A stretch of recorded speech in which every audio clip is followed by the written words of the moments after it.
All right, today we're diving into a classic Indian folktale, and it is a good one. It's this amazing story from the kingdom of Vijayanagar about how a super sharp wit can completely dismantle a plan built on pure greed. You're gonna love this. Let's get into it. Okay, get this. This is the lie that kicks everything off. It's a piece of advice that sounds all holy and spiritual, right? It's given by a royal advisor to his king who's grieving. But as you're about to see, this claim is really just the bait in a very, very cunning trap.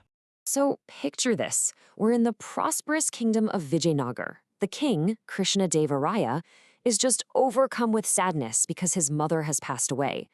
And right there with him is his chief spiritual advisor, the Rajguru, who looks at the king's grief and thinks, this isn't a tragedy. This is my ticket to getting rich.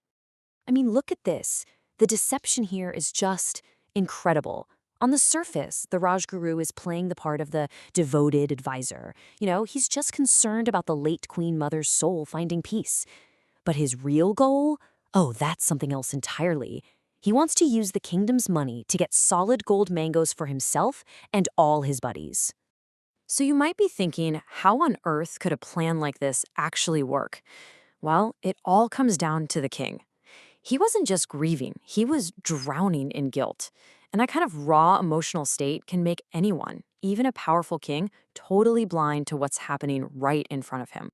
And this right here, this is the heart of his pain. The king is just haunted by this memory of his mother asking for a simple mango, a wish he failed to grant before she died. That deep, deep regret, well, that's the exact button the Rajguru is about to press to get everything he wants. And boom, the trap is sprung. The king, just desperate to do something to feel better, makes this huge announcement. He's going to host a massive feast for all the Brahmins, the priests, in the kingdom. And get this, every single guest is going to walk away with a mango made of pure gold. Can you even imagine? But wait, not everyone is buying this. And this is where our hero, Tenali Raman, steps onto the scene. He's a court jester, yeah, but he's famous for being incredibly smart and witty.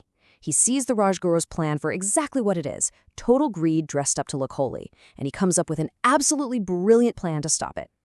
And here's where the real genius comes in. See, Tenali Raman doesn't just run to the king and start pointing fingers. No. He uses the king's own twisted logic against the whole scheme. He announces that his mother also just died with a similar unfulfilled wish, and that her soul also needs a special ritual performed on the very same guests. He's building this perfect airtight trap. All right, so the day of the big feast arrives. The Rajguru and all his cronies are there, hundreds of Brahmins have shown up, and they are all just buzzing with excitement about the golden mangoes they're about to pocket. You can just feel the greedy energy in the air, right? You can just see it now. Everyone's in their best clothes, they've got their sad faces on for the Queen Mother, but really, they're just counting the minutes until they get that heavy piece of gold. They have absolutely no clue what's about to hit them. So the king, wanting to be fair, agrees that Tenali Raman should get to fulfill his mother's last wish too. The guests are probably thinking, great, more rituals. Then we get the gold. But what is this cure? What could it possibly be? The cure is to be branded with red-hot iron rods. Yeah, you heard that right. All of a sudden, this feast isn't looking so great anymore. Tenali Raman comes out with his guards. They're holding these glowing hot irons, and they're ready to perform the ritual. And you have to picture this. With a totally straight face, Tenali Raman tells this terrified crowd that it's just an old family remedy.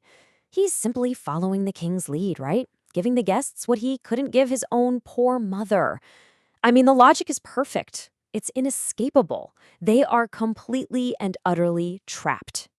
And you can guess what happens next, right? It's immediate chaos. A golden mango is nice, but not if it means getting burned with a hot iron. The guests, their greed now totally exposed, just flee in terror. In one move, Tenali Raman has saved the kingdom of fortune. He has exposed the Rajaguru as a total fraud, and this is the big one, he snapped the king out of his grief-fueled haze. So, in the end, justice is served. The king, finally seeing clearly, orders the deceitful Rajguru to be punished. And he turns to Tenali Raman and says, "My dear Raman, you have saved me from these greedy people. I am indebted to you." A pretty good outcome for our hero. And really, that's the heart of this story, isn't it? It's this timeless reminder that a sharp mind, when paired with integrity, is way more powerful than any scheme that's built on lies.